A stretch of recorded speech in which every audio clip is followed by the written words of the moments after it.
Good day. This is Jirbimaro S. Lopez, and I am going to present the theory of institutive, constitutive, and postmodern.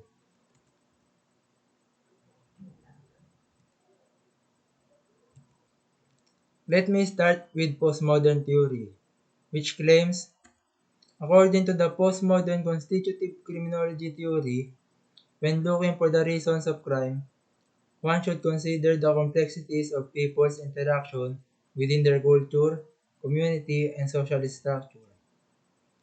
And I wholeheartedly agree to the notion of this theory that this is a critically animated theoretical framework that humanistically accounts the difficulties of crime and possibilities of justice as the self-society divide.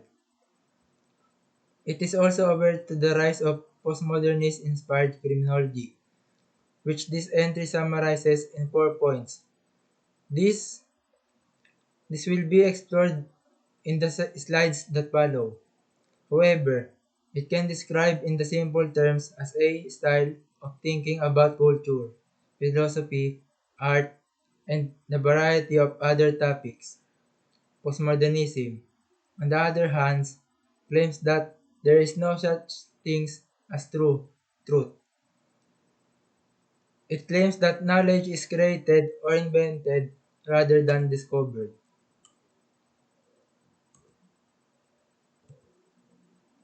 Moving on to the primary features of postmodern theory, which include the discourse of criminal law is dominant, exclusive and rejecting,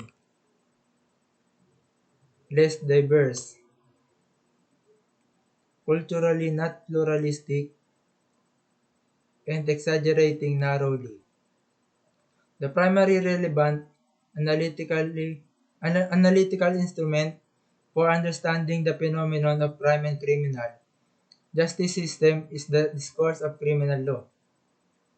It is its most important characteristic in the investigation of text and speech patterns, as well as their connection to public and social situations, followed by exclusive and rejecting, which basically means that in criminology, using self-report alone to measure the variables in a study is a pretty typical practice.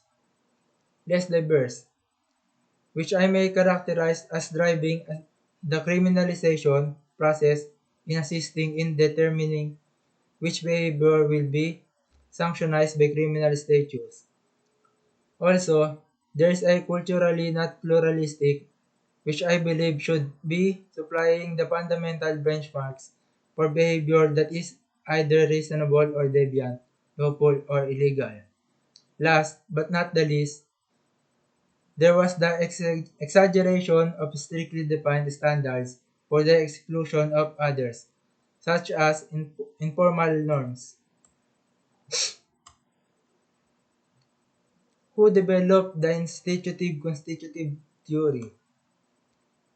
Dragon Babonick and Stuart Henry. This, cons- this constitutive theory, which constitutes a new subfield of critical criminology, was founded on postmodernist social theory notions applied to crime and criminal justice. Furthermore, if there is no founder, a theory will not exist. So, institutive-constitutive theory was developed by Dragon Babonick and Stuart Henry with contributions of Greg Barak and Bruce Arrigo, who identified it as a new subfield of critical criminology based on postmodern conceptions of social theory applied to crime and criminal justice.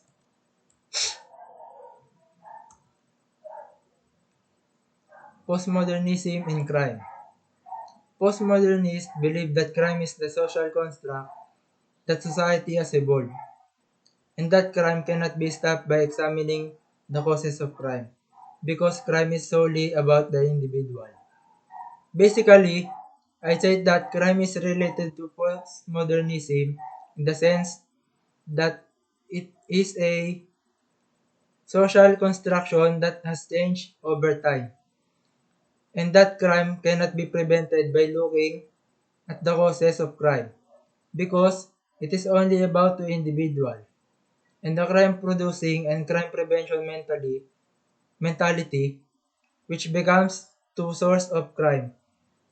As per for postmodern criminology, we should interrupt those discourses with a message of peace and inclusiveness, which will lower crime in the long run.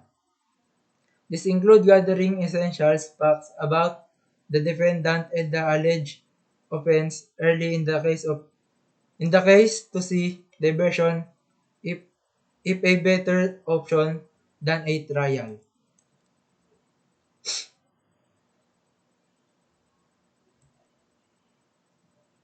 Institutive-Constitutive theory.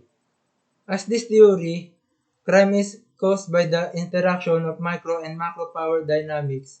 Crime, according to this theory, is a co-production of human agents, discursive creations, and the society and institutions they create around them.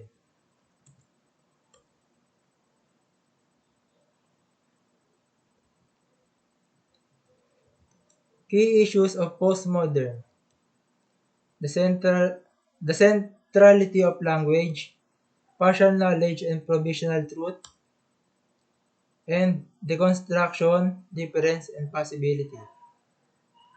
In more details concerning the theory, the first key issue is the centrality of language, which simply states the criminal law is a language used to create dominance relationships, and the language is that makes a humanity unique species who connected tissues that bind us all together. The phrase partial knowledge as provisional truth suggests that our daily activities are shaped by non-neutral language. There is also the construction, difference, and possibility, all of which are consistent with post- post-structuralism's central concerns. Deconstruction is a critical and ultimately disruptive and exercise aimed at and altering the violence per- perpetrated by established moralities, values, and frameworks.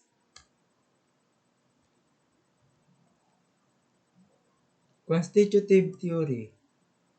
It is a theoretical viewpoint that has been influenced by humans' discursive co-production of crime is examined in the postmodernism. Agents in the context of cultural products, social structures, and the socio-cultural structure in this entirety. The, the constitutive theory outline how, how crime investigated in postmodern and how this theory's approach and theory has been used to explain various crimes. I agree that redefining crime as expression of power can harm others. Summary of postmodern institutive-constitutive theory.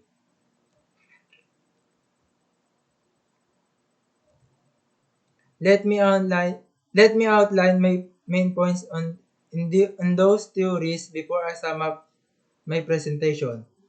The major purpose of postmodern thought was to restorative and transformative flows, frequencies, fluctuations, and intensities to overcome the reductive and repressive power to hurt.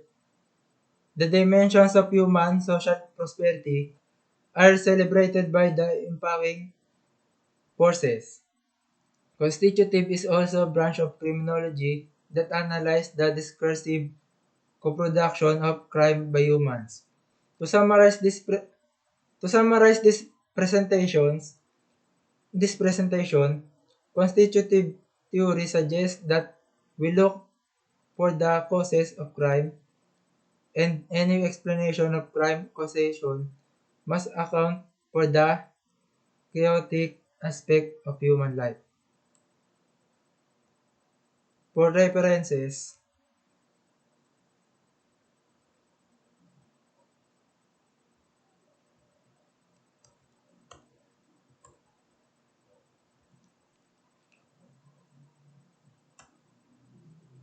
that's all. Thank you for listening.